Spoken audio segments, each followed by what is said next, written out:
Now there's danger here. Look back at chapter 2.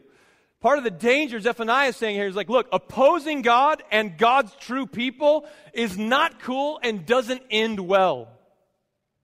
Look at chapter 2, verse 5. Woe to you, inhabitants of the seacoast, you nation of the Cherethites. The word of the Lord is against you. Now here's God. Basically what he's doing, like a good father, he's looking out the window and he sees his kids. And he sees they're doing things they shouldn't be doing. And he's like, I'm going to deal with that. They're my kids. I'm going to correct them. We got to deal with sin because I'm a good father, because I'm just. We've got to deal with sin. But that's not all he sees when he looks out the window. He also sees some neighborhood bullies. And they're picking on his kids.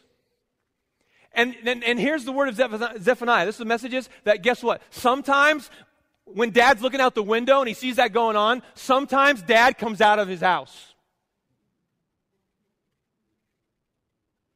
That's what the Lord's through Zephaniah saying, hey, let them know that I see what's going on. And sometimes dad comes out of his house. And you bullies around these guys that are opposing God's people, enemy of God's people, you're taunting and reviling my kids, and I'm watching it. And if it goes for another second, the door's going to open. You think you're big, picking on them because they're small. And I'm going to come out and I'm going to say, hey! That's the kind of dad God is. I look out the window, I see Ben and Noelle, they're down the parking lot, they're riding their bikes, and if some neighborhood bullies start picking on my kids, I'm looking out the window, even if they're doing things they shouldn't do, they went where I told them not to go. They shouldn't have been riding there, I told them not to ride there, but then they get in trouble to do that. Though we're going to deal with that. I'm going to deal with that. But when there are others now coming against them, I'm looking out that window. This is the my dad's bigger than your dad deal in the Bible. This is God saying, yeah, I'm bigger than you. Not only that, he keeps going here, and look what he says. And you, O sea coast, verse 6 of chapter 2.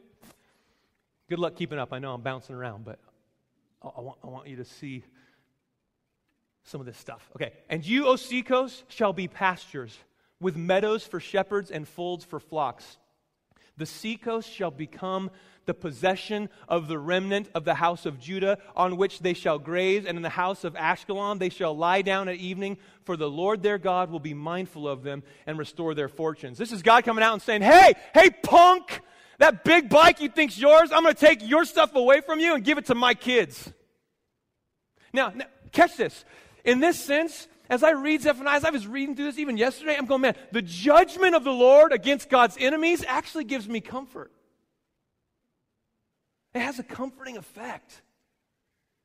Now again, it greatly matters which side of this deal we're on.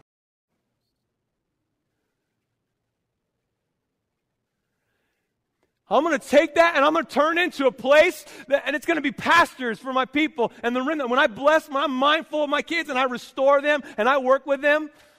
I mean, this is the Lord saying, like, I'm God, that's really not yours, it's mine. And it's not about particular nations, by the way.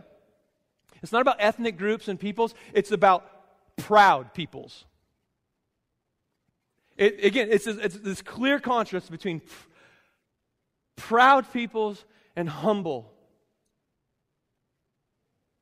We'll see that when we get to chapter 3. This isn't God picking on, he doesn't like those people, they're the bad people, and these are the good people. No, there are proud and unrepentant people, and there are humble, repentant people. And that's the distinction God makes.